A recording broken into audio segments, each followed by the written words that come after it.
pada saat Mas Ganjar menjadi presiden, apakah akan memberikan karpet merah kepada anaknya?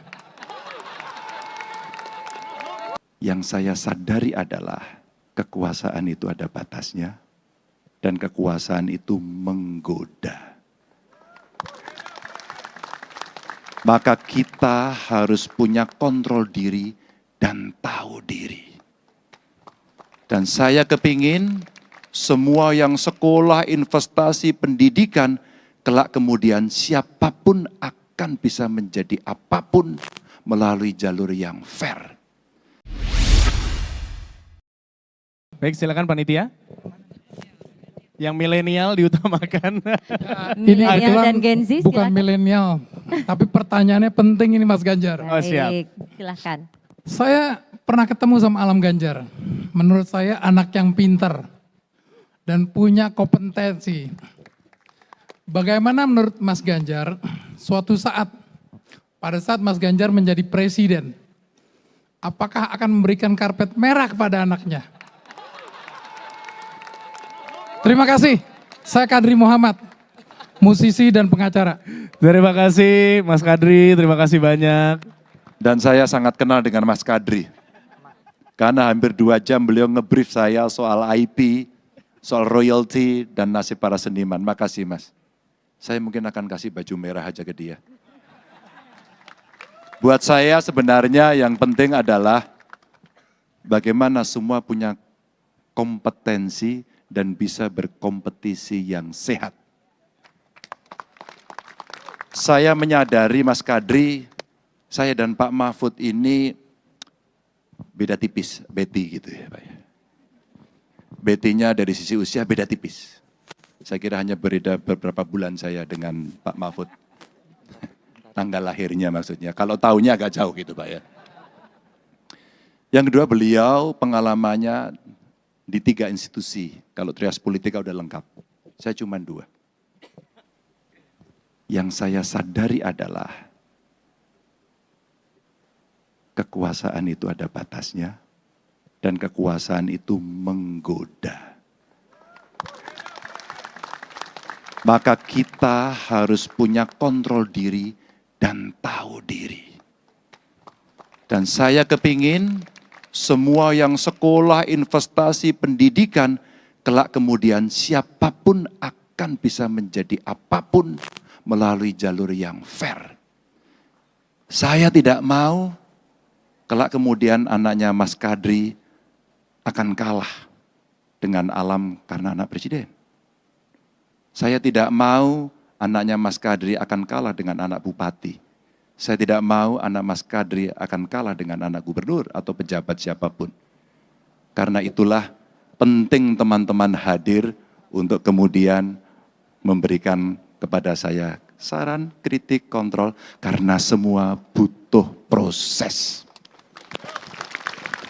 Wow. Selamat malam Bapak, saya Stella dari tim Extravaganjar. Saya mau tanya, Ekstra apa? Extravaganjar. Oh ya, saya pernah tahu kok itu.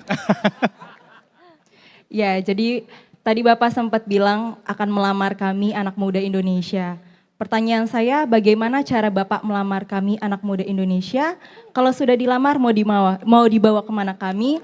Dan apa yang akan meyakinkan kami untuk menerima lamaran Bapak? Oke. Wah, Ya, Ini tertantang ini. Ini ditantang Pak. Mbak siapa namanya Mbak? Stella. Mas Jupri tenang, Mas Jupri tenang. Mas Jupri tenang. Ya, ini hanya untuk yang milenial Gen Z, yang kolonial enggak. Mbak siapa namanya?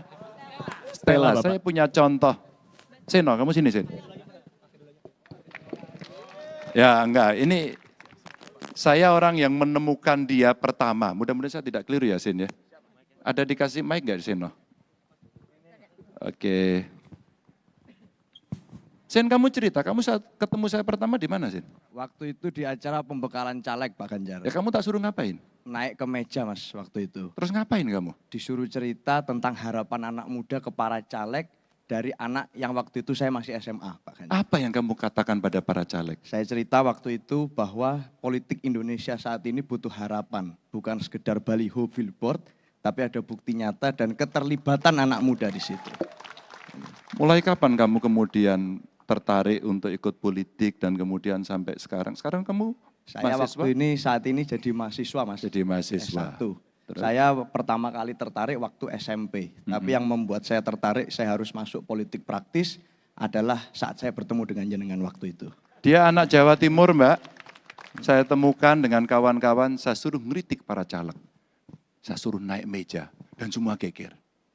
Sejak saat itu rasanya dia jatuh cinta dan dia mau ngerti, lalu saya katakan, Sen, kalau mau jadi politisi kamu harus ada mentornya. Maka kamu sekarang terlibat dan mentormu adalah saya.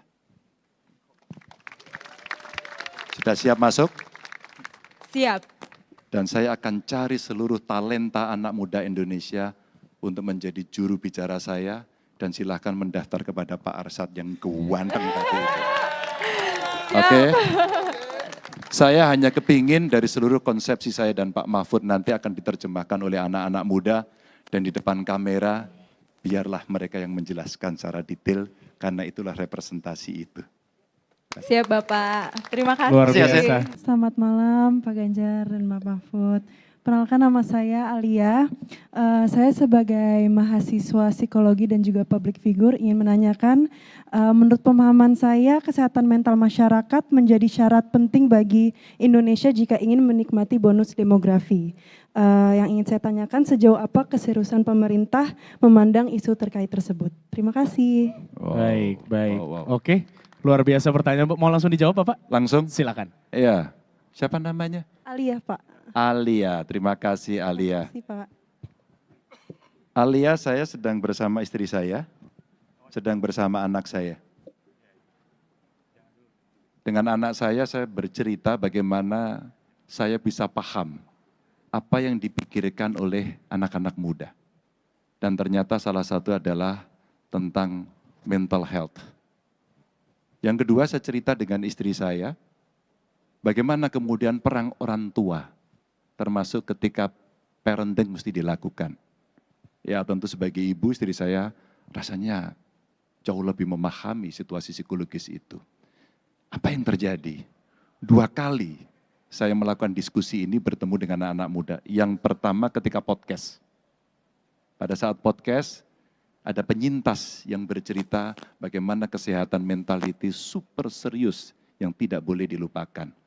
Lalu saya tanya, bro, kenapa masalah itu muncul? Pak, era sekarang kami ini masuk sandwich generations.